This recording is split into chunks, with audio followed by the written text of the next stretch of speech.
శ్రీ గురు గణేశ శారదాభ్యో నమ. వాగ్బలం ప్రేక్షకులకు నమస్కారం. 2026 జనవరి 1వ తేదీ నుంచి 31వ తేదీ వరకు తులారాశి వారికి ఈ మాసంలో రాశి ఫలాలు ఏ విధంగా ఉన్నాయి అనేటువంటి ఆలోచన చేసినట్లయితే,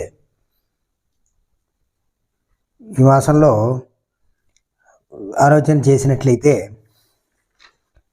తులారాశి వారికి గ్రహస్థితి ఏ విధంగా ఉంటే సహజంగా స్ఫుటం.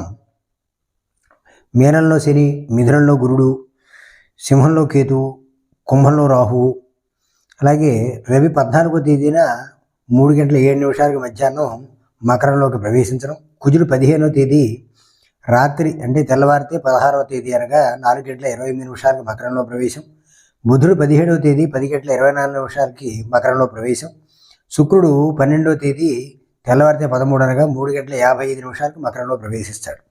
అయితే ఈ రాశిస్ఫుటం ఈ విధంగా ఉండగా ఈ మాసంలో ఏ విధంగా ఉంది అనేటువంటిది పరిశీలన చేసినట్లయితే, తులారాశి వారికి ఆర్థికపరమైనటువంటి విషయాల్లో కొన్ని ఇబ్బందులు వస్తాయి. అయినప్పటికీ కూడా కొన్ని సర్దుకుని ఎదరికి వెళ్ళేటువంటి పరిస్థితి, వారికి చేతికి అందవలసినటువంటి డబ్బులు రాకపోవడం, ఇవ్వలసినటువంటి బాకీలు ఒత్తిడి ఎక్కువగా ఉండడం వల్ల కొంత ఒత్తిడికి గురవుతారు. అయినప్పటికీ కూడా ఏదో రూపంలో సర్దుబాటు అయ్యేటువంటి పరిస్థితి కనబడుతుంది. యువకులతోటి బాగా చిన్నపిల్లలతోటి వివాదాలు వచ్చేటువంటి పరిస్థితి కనబడుతుంది.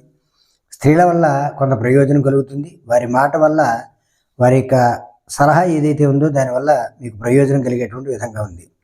అలాగే మొదటి పక్షం కన్నా రెండవ పక్షంలో కొంచెం మేలైనప్పటికీ కూడా మూడో వారంలో కొంత ఇబ్బందిగా ఉండేటువంటి పరిస్థితి ఉంది. అంటే ద్వితీయ పక్షంలో అంటే మూడో వారంలోనూ నాలుగో వారంలోనూ కొన్ని ఇబ్బందులు వచ్చేటువంటి పరిస్థితిగా ఆర్థికపరమైనటువంటి విషయాల్లో కనబడుతుంది. అలాగే జనవరి 14 నుంచి ప్రభుత్వ సంబంధమైనటువంటి విషయాల్లో కొంచెం జాగ్రత్తగా ఉండాలి. అక్కర్లేని విషయాలు ఏవైతే ఉన్నాయో మీ మీద పడేటువంటి పరిస్థితిగా ఉంది.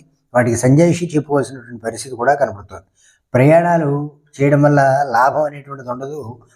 ప్రయాణాలు లాభించవు, నష్టం వచ్చేటువంటి పరిస్థితి కూడా ఉంది. వృధా ప్రయాణాలు అనేటువంటివి జరుగుతాయి.